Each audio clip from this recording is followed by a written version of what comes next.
Kaka makambo Kinshasa amemi ngambo na bapaya minene oyo bazali na vi na biso ya Kinshasa. Tata mama to mwana oyo nyonso azali kobela. Dr Bali azali deja na vi na biso ya Kinshasa na bakisi na ye oyo ezali kobikisa bato nyonso bazali kosepela. Bato mingi bazali kowelela yango botalaka bato ndenge bazali na ba sambre nyonso etondi na bato. Kisi oyo ezali traduit en poudre basala na baracine ya banzete oyo basalelaka produit pharmaceutique. Tokende nyonso biso na limete 18e rue industrielle na espace Ngindu en face na monument Lumumba ya kala. Ndako oyo bozali komona bazali na bakisi bato bazali kuna batondi ebele na bakisi oyo Dr Bali amemeli biso. Ezali ko soigner moto nyonso azali na ba infection, moto nyonso azwaka zemi 3 mois ebimi 5 mois elimwe oyo nyonso azali kobota bana kaka ya kokufa. Elukaka ngambo Kinshasa, Congo Brazza, Pointe Noire. Moto nyonso azali koyoka biso zwa numero wana ozali na ba maladie yaka benga Dr Bali okutana balekisa yo na ba machine basala examen parce que bazali na ba machine nyonso. Kende na limete 18e rue industrielle na espace Ngindu okokutana na Dr Bali bakopesa yo bakisi omeli yango biki. Bato mingi bazali kuna bazali kokamwa yo ozali kozela nini ozali kozela liwa elukaka ngambo Dr Bali makambo nyonso esili pona maladi.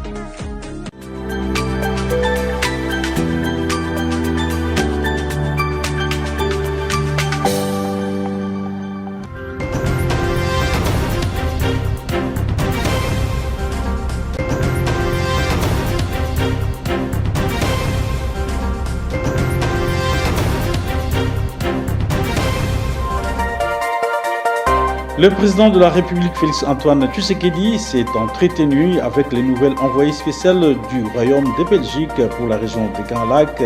Il était question de s'apaisantir sur les questions sécuritaires dans la partie est du pays. La communauté Lori regroupant le peuple Lendo se désolidarise du colonel déserteur FARDC Justin Lobo Pissi qui a rejoint la rébellion de la Convention révolutionnaire populaire qui dirige Thomas Lubanga qui cherche à déstabiliser la province de l'Ituri à partir du lac Albert. Bienvenue mesdames et messieurs dans cette grande édition du journal. Je l'ai annoncé dans le titre, le président de la République, Félix Antoine Tshisekedi Tshilombo, s'est entretenu avec les nouvelles envoyées spéciales du Royaume de Belgique pour la région du Grand Lac. Il était question de sa pesanture sur les questions sécuritaires dans la partie est de la République démocratique du Congo. Suivez ces reportages de la presse présidentielle. Excellence, Monsieur le Président, Monsieur Marc, l'envoyé spécial du Royaume de Belgique. C'est une semaine diplomatique à la Cité de l'Union africaine. 48 heures après la visite de l'envoyé spécial du secrétaire général de l'ONU, le président de la République Félix Antoine Tshisekedi Tshilombo s'est entretenu ce mercredi 12 mars 2025 avec le nouvel envoyé spécial du Royaume de Belgique pour la région des Grands Lacs. Les échanges ont porté sur la crise sécuritaire actuelle dans l'Est de la République démocratique du Congo et les moyens d'y mettre un terme. Pour Mark Perkstein, la Belgique est respectueuse de l'intégrité et souveraineté de la RDC. Elle maintiendra la pression pour aboutir dans un premier temps à un cessez-le-feu sur le terrain des hostilités. Comme vous le savez sans doute, la Belgique a eu à cœur de dénoncer de façon forte et claire l'agression dont la RDC est victime. Et on le fait parce qu'on est très attaché au principe du respect du droit international, du respect de l'intégrité territoriale, de la souveraineté de tout État, que ce soit en Europe, en Asie, en Afrique. Les règles doivent être les mêmes et s'appliquent à tout le monde. Et donc pour nous, c'est vraiment un point très important. Et donc je vais encore assurer le président que bien sûr on maintiendrait cette ligne-là et maintenir la pression pour, dans un premier temps, aboutir à un cessez-le-feu. Revenant sur les dernières sanctions infligées par son pays à l'agresseur rwandais, l'envoyé spécial belge indique que d'autres mesures pourront être prises si Kigali s'obstine à garder ses troupes sur le sol congolais. Les sanctions, les mesures, parce qu'il y en a toute une série qui peuvent être prises, On peut le voir dans une approche graduelle. Et si ça ne suffit pas, je crois qu'il y a d'autres mesures qui peuvent être prises. Et ça, pour nous, c'est très clair. Et on continuera à sensibiliser nos partenaires, notamment européens, notamment au sein de l'Union européenne, à aller dans cette direction si nécessaire. La mise en application de la résolution 2773 et la relance des processus de Luanda et de Nairobi sont par ailleurs encouragées par l'envoyé spécial du Royaume de Belgique dans la région de Grand Lac. La communauté Tutsi n'a pas besoin de régler ses différends sous couvert le Rwanda. Les propos sont du ministre d'État des Infrastructures et Travaux Publics au cours d'un briefing de presse co-animé avec son collègue de communication et médias. Je vous laisse suivre Alexis Guissarou dans cet extrait choisi pour vous par Junior Tonele. Ici, en RDC, il y a effectivement des problèmes de cohabitation entre la communauté dont je suis originaire, Banyamulenge, et d'autres communautés voisines, les Bafuliru, les Babembe, dans une moindre mesure avec les Bavira, mais ce sont des problèmes qui existent. Des problèmes qui sont exacerbés aujourd'hui par deux phénomènes. Le phénomène de l'existence des groupes armés qui sont pratiquement devenus des groupes armés communautaires parce que chaque communauté du Sud Kivu aujourd'hui a son groupe armé. Les Bavira ont leur groupe armé, les Fuliro. La plupart des communautés du Sud Kivu ont des groupes armés.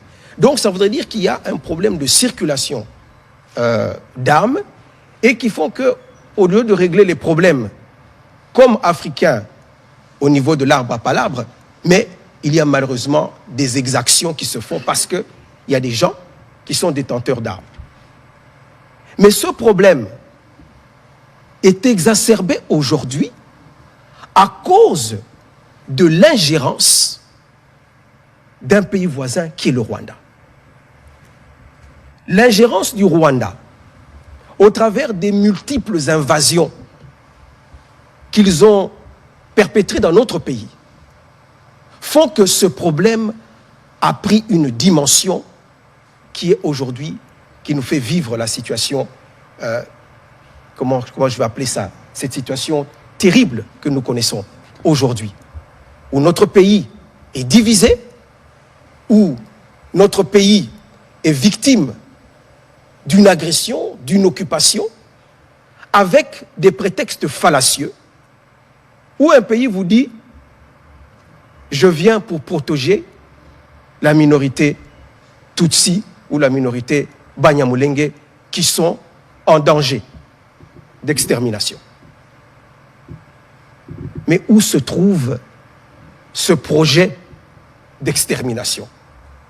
Qu'on me dise à quel endroit on a concocté ce projet et combien de Tutsis aujourd'hui sont massacrés dans notre pays. Nous avons ici affaire à une situation où vous avez un pyromane qui vient, qui dit il y a le feu, alors que le feu n'existe pas, et qui vient après dire c'est moi le pompier pour éteindre ce feu parce que je viens pour protéger une minorité. J'ai eu à le dire ici il y a quelques années, sur le même plateau ici de la RTNC, en disant que nous, comme communauté Banyamulenge, ou de manière plus générale la communauté Tutsi, nous n'avons jamais demandé au Rwanda de venir ici pour protéger notre communauté. La communauté Lori, regroupant le peuple Lendo, se désolidarise du colonel déserteur FARDC Justin Lobo-Pissi, qui a rejoint la rébellion des conventions révolutionnaires populaires dirigées par Thomas Lubanga, qui cherche à déstabiliser la province de l'Ituri à partir des lacs Albert. Suivez ces reportages avec Naomi Katako. Certains leaders de la communauté Lori, regroupant les peuples balais, ont été clairs dans leur position devant la population de cette contrée. Ils ne sont pas d'accord avec l'adhésion des enfants Lundu pour rejoindre le colonel déserteur FRDC, Justin Lobo-Pissi, ici, de cette communauté. Ils découragent tous les jeunes de cette communauté à adhérer à la vision d'un nouveau groupe armé, CRP, ayant pour objectif de déstabiliser la province de l'Ituri. Nous avons appris que Pissi lance des messages qu'il enverra de l'argent à chaque jeune de localité de Kotoni, Lakba, voire même Tatsi. Nous les jeunes Lendu n'adhérons pas à ces mouvements. Nous ne voulons pas la guerre. Lendu et Hema parlent la même langue, ce qui témoigne la forme actuelle des conflits impliquant des groupes armés diffère grandement de celle à 1998. Au nom de la population de son entité, le chef du groupement Ezekere a salué l'initiative de la communauté Lori et appelé la population de Kotoni et de Bédou Ezekere en général à travailler aux côtés du gouvernement pour barrer la route aux ennemis de la paix. Nous remercions le gouverneur de l'Ituri, le lieutenant-général Luboya Kashamadjoni, pour son engagement en faveur de la paix. Son dévouement, jour et nuit, contribue à garantir un environnement paisible où chacun peut vivre dans la tranquillité. En cas de problème, les services de sécurité sont prêts à intervenir pour offrir leur aide à tout moment. En dépit de l'insécurité causée par les miliciens Kodeko et Zaïre en territoire de Djougou, deux leaders communautaires restent déterminés à barrer le chemin aux forces négatives, ceci au profit du développement durable, le pardon sincère et l'unité iturienne. C'est aussi un des messages clés du lieutenant-général Luboyanka Shomadjoni, gouverneur militaire et commandant des opérations, à la population iturienne qui entre dans la ligne de veille patriotique telle qu'est lancée par le commandant suprême Félix Antoine Tshisekedi Tshilombo, président de la République. Restons toujours dans la province de l'Ituri où les mandros, une boisson locale produite en Ituri, constitue un symbole d'unité et de vivre ensemble pendant cette période de déstabilisation de la province. Suivez les détails avec Naomi Katako. Mandro, l'une des boissons locales les plus prises en Ituri, symbole de la solidarité et du vivre ensemble. Abounia, chef-lieu de l'Ituri, ce breuvage réunit deux membres de différentes communautés qui les partagent sans clivage ni discrimination. C'est combien les prix? C'est juste 500 francs. Ok.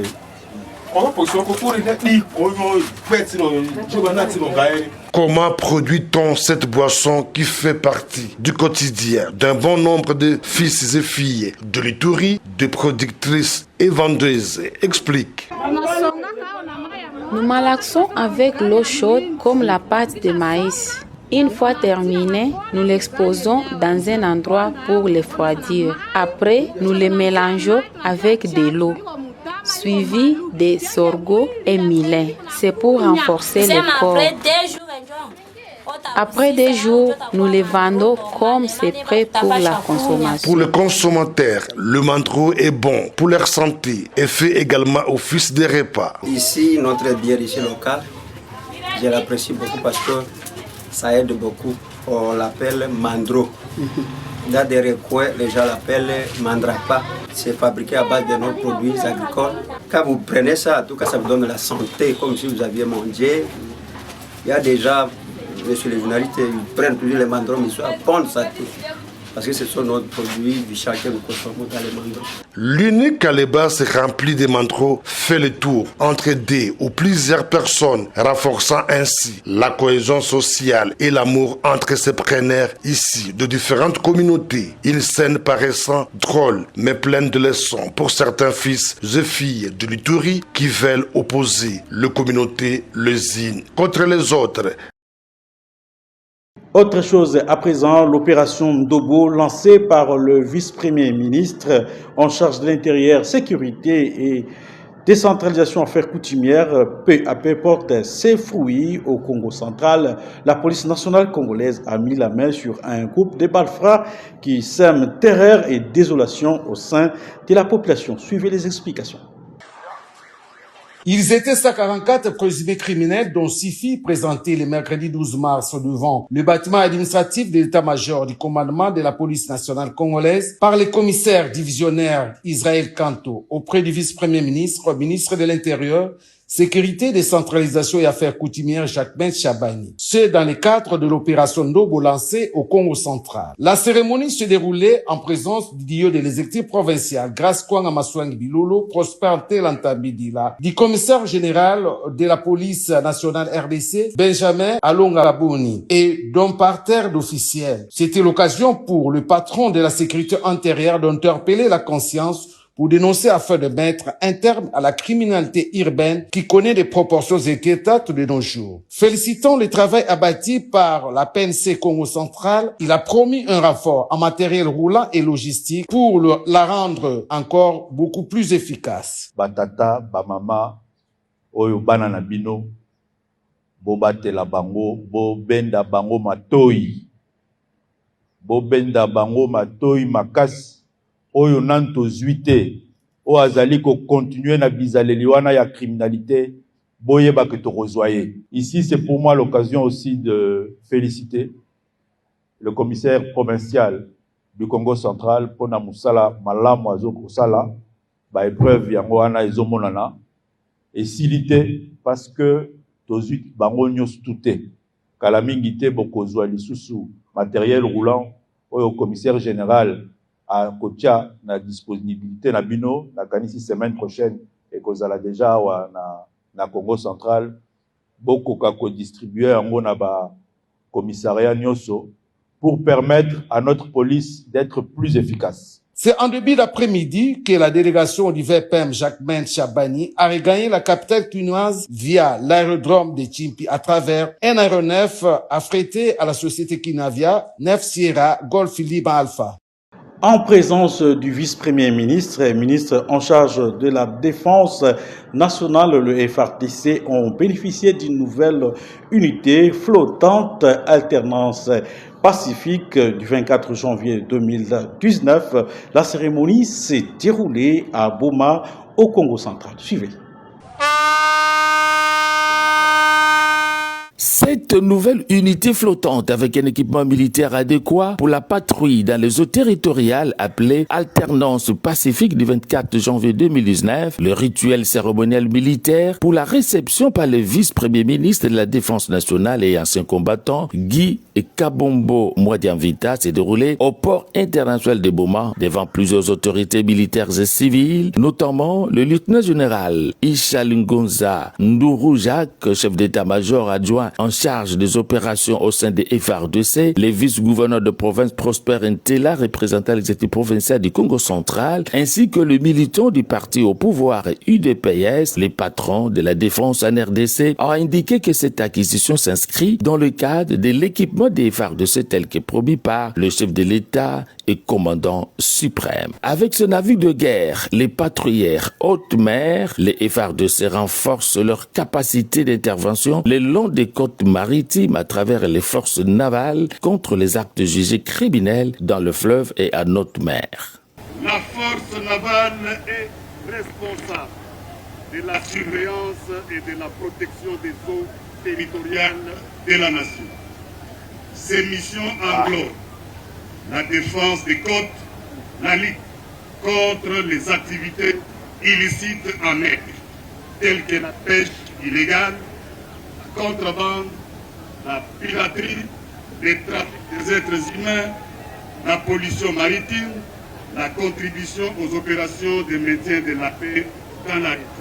Une randonnée sur les eaux du fleuve s'en est suivie. Question de palper du doigt les explications techniques sur le fonctionnement de ces navires de guerre à protéger jusqu'au sacrifice suprême, a-t-il insisté. Autre chose à présent, Honoré Baïloulaka, secrétaire provincial en charge des questions politiques de la jeunesse du MLC, salue la décision prise par les autorités concernant la proposition de l'Angola à négocier avec le M23 et AFC pour l'intérêt de la paix à l'est du pays. Suivez-les dans ces propos recueillis par Christian Lucico. Mais le chef de l'État comme responsable, il sait que tout prévoit, tous les canaux doivent être mise en place pour, n'est-ce pas, faire la paix. La paix n'a pas de prix. Et le chef de l'État ensemble et la République démocratique du Congo n'a pas failli, simplement parce que si vous voyez la résolution du Conseil de sécurité des Nations Unies a pris le temps, a levé le temps pour soutenir la République démocratique du Congo, a demandé également au M23, n'est-ce pas, de se retirer, le Rwanda de cesser avec le soutien au M23 de manière indirecte.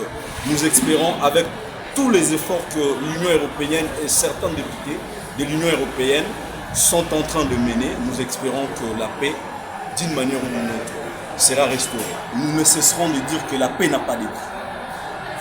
Nos militaires, nos vaillants soldats ne cessent de travailler, ne cessent de servir sous les drapeaux et continueront à les faire parce que c'est au dépens de l'intérêt supérieur de l'intégrité territoriale.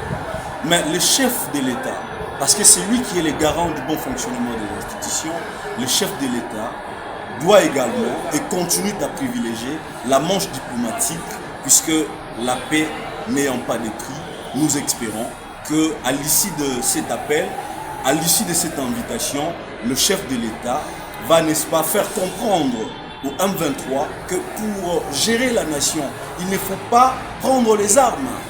La voie démocratique pour accéder au pouvoir reste dans les États démocratiques, reste la voie électorale.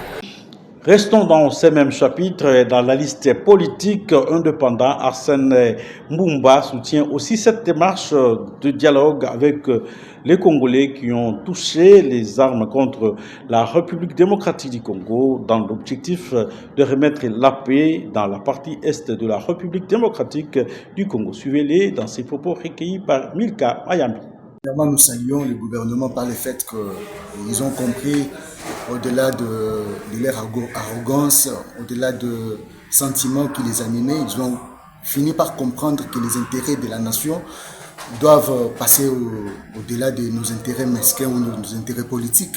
Donc je salue l'engagement ou la prise d'acte du gouvernement congolais par le fait de la médiation entreprise par le président angolais, de mettre ensemble sur la même table le gouvernement congolais, les rebelles de M23 AFC. Il n'est jamais tard en politique. Le chef de l'État pensait qu'avec notre armée, il pouvait facilement mettre fin à la guerre de l'Est, mais le temps ne lui était pas favorable. Et donc, plus il prenait le temps, plus aussi l'ennemi gagnait du terrain. Suite à cela, il y a un adage qui dit il n'est jamais tard. Et donc le chef de l'État s'est rétropédalé. Il a vu qu'il était temps qu'il puisse négocier directement avec le rebelle du M23 et AFC pour mettre fin aux hostilités de l'Est du pays. Rendons-nous dans la province du Kwango où le numéro 2 de la police de la ville d'Ekenge dans la province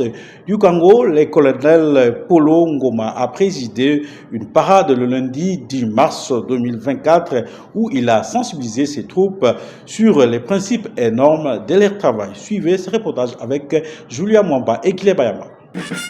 Une parade a été tenue à l'état-major de la ville de Kenge dans la province du Kwango par le commissaire supérieur principal de la police du Kwango, le colonel Polongo Mabitonto. Dans ce mot, le commissaire supérieur principal de la ville de Kenge a invité les policiers au respect de l'éthique et de déontologie dans l'exercice de leur mission. Police, police. Merci beaucoup. Discipline, travail et loyauté. Merci beaucoup. Il y a certains commandants, il y a certains policiers, qui sont en parade de balingi. Somme colonne balobi parade des allées à Koya, soit ils s'imposent. L'exemple vient d'en haut. Pour que ça ait ma casse, ça me sert la vie, à partir du colo. Discipline dans la boîte. Juste après cet échange, le colonel Polongoma a donné le go de la marche de soutien au chef de l'État et au FARDC qui a connu la participation des épouses militaires et policiers. Une marche qui a commencé de l'état-major pour chuter au gouvernorat de la province du Kwango. Aussitôt arrivés, ils ont été reçus par le gouverneur de la province, Willy Bituswila, très satisfait de cette visite et a encouragé les épouses militaires et policiers tout en témoignant leur amour et leur soutien. De son côté, Georgette Polongoma, présidente des épouses militaires et policiers, a rendu un vibrant hommage au gouverneur. Cette marche s'inscrit dans le cadre d'une coalition entre la police et le FARDC, a-t-il déclaré le commissaire supérieur principal Polongoma Bitonto.